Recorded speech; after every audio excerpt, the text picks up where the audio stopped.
Contraditório efetivo, e aqui eu trago mais 4 pontos para vocês terem para fechar a questão do contraditório e entrar nas prisões em espécie.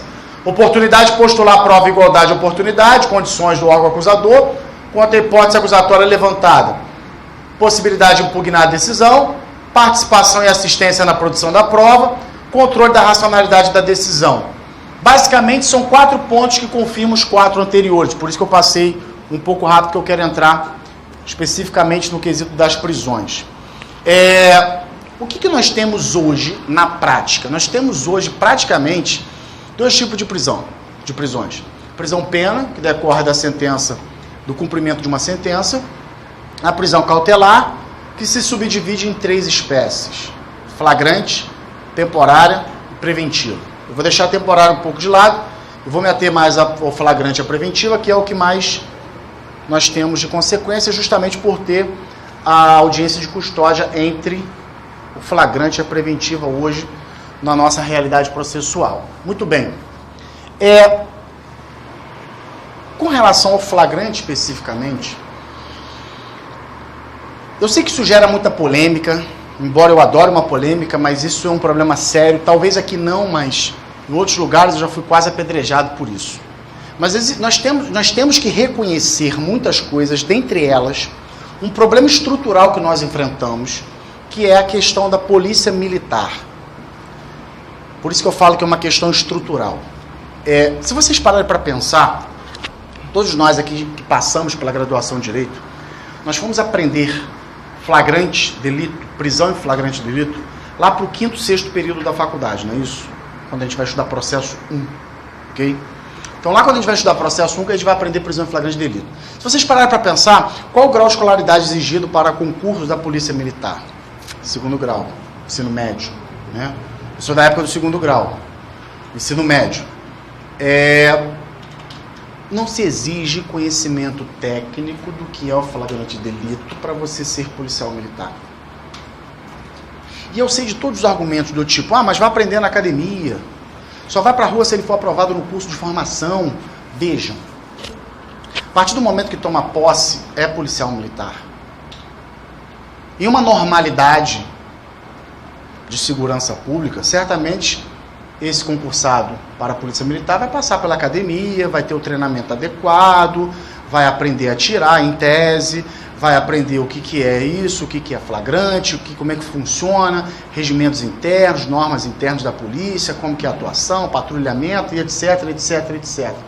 Mas isso dentro de uma normalidade. Em uma necessidade ou emergência, esse efetivo todo vai para a rua.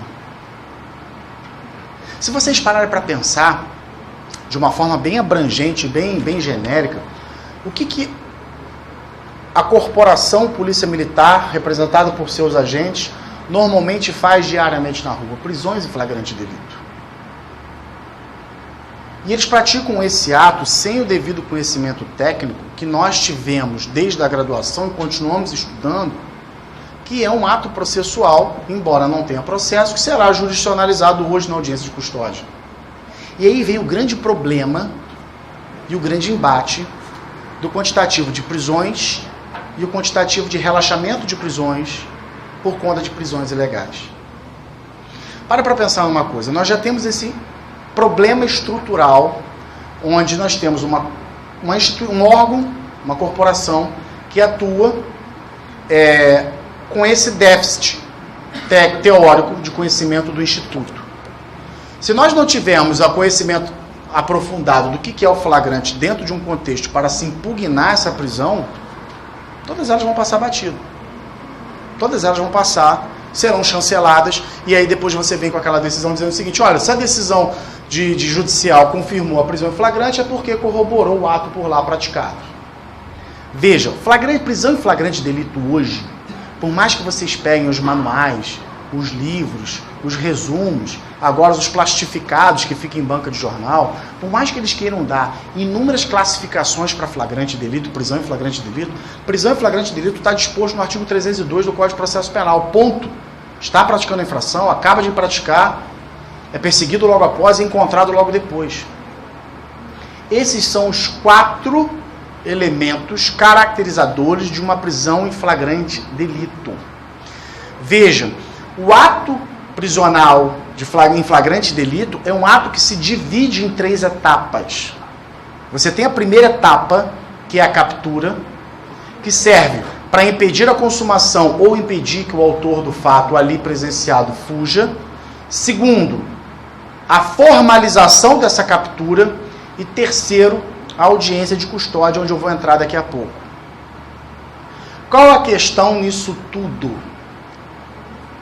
Quando a gente fala do artigo 5º da Constituição, que fala de quais os tipos de prisão, você passa para o 301 e fala, quem prende? Quem é legitimado para prender? 302, quais são as espécies de flagrante? 303 fala do crime permanente, 304 procedimento da lavratura, por 305 que eu considerei nesse momento aqui não necessário, 306 e 307 fala da formalização. Então, se vocês observarem, o 304, o 306 e o 307 fala da formalização. O que é a formalização do flagrante? Formalização do flagrante é a lavratura do APF, que são aquelas formalidades que muitos que já acompanharam o flagrante dele em delegacia sabem de qual é salteado. A questão da formalização do flagrante, o que nós precisamos ter em mente, o que eu quero trazer para vocês aqui, que é uma turma de advogados e advogadas, é o seguinte, nós não podemos nos conformar, pura e simplesmente, com as regras formais que estabelecem a lavratura do APF. É necessário ter em mente e dispor na lavratura do APF as irregularidades ou ilegalidades praticadas no flagrante. Sei da dificuldade de todo mundo vai enfrentar na delegacia, do delegado que não quer aceitar, o inspetor que não quer colocar, que não quer redigir, que não quer tomar termo, que não quer pegar o seu depoimento, mas alguma coisa precisa ser feita. E normalmente o que nós temos feito para poder contornar isso? Protocola a petição na delegacia com a informação daquilo que não está sendo disposto no flagrante. Pois bem, passada essa parte de formalização do flagrante, vem a questão da audiência de custódia. A audiência de custódia está funcionando aqui em Aracaju? Só na capital. Só na capital. É um problema sério. No Rio também a gente está enfrentando isso e ainda não implementou no interior. Qual a questão da audiência de custódia que eu quero colocar para vocês? E é algo que nós precisamos nos insurgir com veemência para poder fazer valer a voz da advocacia. Vejam, a audiência de custódia, no meu ponto de vista, é o ápice do respeito ao contraditório. Por quê? Porque é nessa audiência que se estabelece o que a acusação quer para o ato, que é a prisão, o que a defesa quer e a decisão do juiz. E por que é o ápice do contraditório? Porque o contraditório efetivo, dentro desse contexto que eu trouxe para vocês, ele só pode ser concretizado de 2 formas. Quando os atos são públicos, para serem fiscalizados, e quando o ato é oral. Observem que, quando o contraditório é praticado de forma oral, na presença das partes, você inibe inúmeras situações que nós simplesmente rejeitamos no dia a dia, mas nos deparamos constantemente, do tipo, contraditório diferido ou postergado. Não tem no âmbito oral. Falei, responde, e assim vai. O contraditório, quando praticado de forma oral, elimina qualquer possibilidade de um contraditório postergado ou diferido, porque o contraditório postergado ou diferido simplesmente é um fruto, é decorrência da burocracia escrita das petições. Depois você se manifesta. Por que eu falei da questão da audiência de instrução e julgamento, onde os atos são praticados de forma oral em audiência? Justamente para isso. A oralidade é algo que tem de essencial para a concretização do contraditório, para que as partes possam se manifestar de plano quanto àquilo que está sendo praticado, produzindo o pleiteado. Sem a oralidade, o contraditório está afadado ao insucesso. Se vocês pararem para pensar, se vocês forem aqui nos países da América Latina ao lado, Chile, Uruguai, a experiência chilena eu conheço de perto, que eu fui presenciar como foi a implementação do sistema acusatório lá. Primeiro que lá, promotor e advogado sentam lado a lado. Literalmente assim. Cadeira da defesa e cadeira da acusação. Juiz. O juiz que preside a audiência oral, que é o juiz oral, que é a nossa IJ, simplesmente não tem um papel na mesa. Para que ele não tem um papel na mesa? Porque necessariamente ele tem que decidir com base naquelas provas que estão sendo produzidas diante dele. Ou seja, as partes obrigatoriamente precisam produzir as provas serão impugnadas naquele mesmo momento, e o juiz precisa decidir também naquele momento. Não há a possibilidade da assessora do juiz que tinha aqui pegar o toque depois e colocar a petição lá, a decisão lá. Não há a possibilidade de simplesmente depois parar para pensar, para ver qual a consequência daquela decisão a ser proferida. A decisão precisa ser proferida naquele momento. E se vocês observarem esse juízo oral, é o que nós temos na audiência de custódia. Só que nós temos um problema sério, que é o quê? Que é o ranço, uma mentalidade inquisitória que nós temos no judiciário, em que não se dá importância para isso. E eu vejo muitos advogados se conformando com isso. Se conformando com isso. Por quê? Porque o juiz normalmente quer fazer daquilo ali como se ele fosse o gabinete. Fala e eu decido aqui, eu prendo ou solto. Não quer ouvir uma sustentação. Por mais que essa sustentação seja de 5 minutos, fale os 5 minutos. Argumente os 5 minutos. A audiência não é gravada? Use a gravação para o seu recurso, mas fale, sustente. Coloque para fora oralmente. Fale.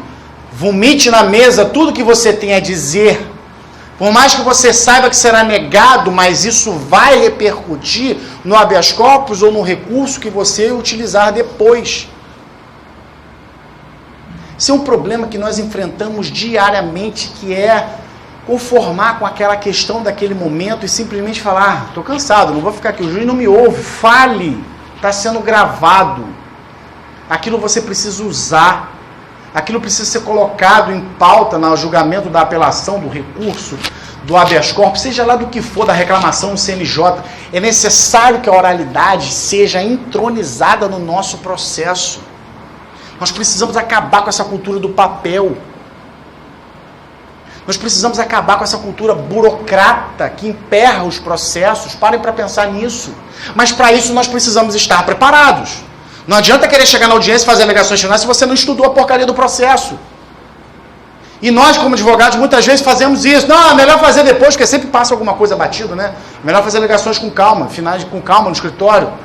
Nós deixamos a brecha para que também seja feito dessa forma com o processo pela outra parte, pelo juiz. O que nós precisamos colocar em mente é o seguinte: quando nós implementarmos efetivamente a oralidade dentro do processo, e essa oralidade, ela fazer parte começar a integrar o nosso dia a dia, a nossa forma de atuar, além de desburocratizar os processos que nós temos, nós podemos conseguir muito mais retorno das outras partes do processo, como acusação e defesa, do que de nós mesmos. Doutor, eu tenho muito processo na minha vara. Eu não posso fazer nada. Eu só tenho esse aí é o processo da minha vida. Então eu preciso que ele seja muito bem feito. Por isso que eu quero fazer oral agora nesse momento. A oralidade ela precisa ser colocada em prática. Por quê? Porque se nós colocarmos, insistirmos, se nós continuarmos a aceitar essa burocracia escrita que o judiciário vem emperrando, a gente não vai conseguir sair do lugar nunca. Nunca. Vamos continuar reclamando, porém aceitando. Reclamando, porém aceitando. Isso não vai nos levar a lugar algum. Colocar a oralidade dentro do processo penal, antes de qualquer outra situação, é dar vida ao contraditório. É fazer com que o contraditório ele possa ser efetivado como ele deveria ser na essência. Se nós concentrarmos os atos em uma audiência que deve ser falada, não existe a possibilidade de pedidos ou decisões que nos peguem de surpresa, como uma busca e apreensão, um mandado de prisão ou algo parecido, porque os atos devem ser concentrados. O que nós precisamos ter em mente quando nós pensarmos um processo penal, nós precisamos pensar um processo penal em que ele seja limitador do exercício do poder, e não um processo penal que seja algo que diga o que é o direito penal, o que aplica o direito penal. O processo penal é algo que limita o exercício do poder. Se nós não tivermos essa mentalidade e enfrentarmos essa questão de burocratização dos processos, insisto em dizer, nós vamos ficar fadados ao insucesso. A audiência de custódia, na sua essência como ela foi posta, observem. Chega o APF para o juiz passa o APF para o MP faz o pedido de prisão, normalmente, a defesa sustenta aquilo que tem que sustentar e o juiz precisa decidir. O que nós precisamos fazer é dar vida a essa audiência de custódia como ela deveria ser na prática, na essência. E não deixar que burocratizem a audiência de custódia com as decisões prontas, onde o juiz está pouco importando naquilo que você está falando. Essa questão da oralidade é de extrema importância por conta disso. Por conta de você deixar a acusação em uma posição que ela precisa se manifestar naquele momento, que você também vai se manifestar naquele momento, que se pare para pensar numa coisa. Não é só falar depois da acusação. Se a acusação estiver arguindo algo, por exemplo, que esteja fora do APF, que não integra aquela relação, você tem de imediato a possibilidade de interferir, de intervir, de impugnar, de se opor. Como que a gente vai fazer isso por petição? Depois que a petição entrar no processo, ela já está lá com tudo que tem para se argumentar. Ah, mas o preso ele integra uma organização criminosa perigosíssima da região. Tá, mas isso consta no APF? Não. Então não tem que alegar essa merda. Agora, como é que você vai fazer isso numa petição depois que já está protocolada a petição do MP falando tudo isso? Sendo que você tem a possibilidade de se insurgir contra isso na própria audiência.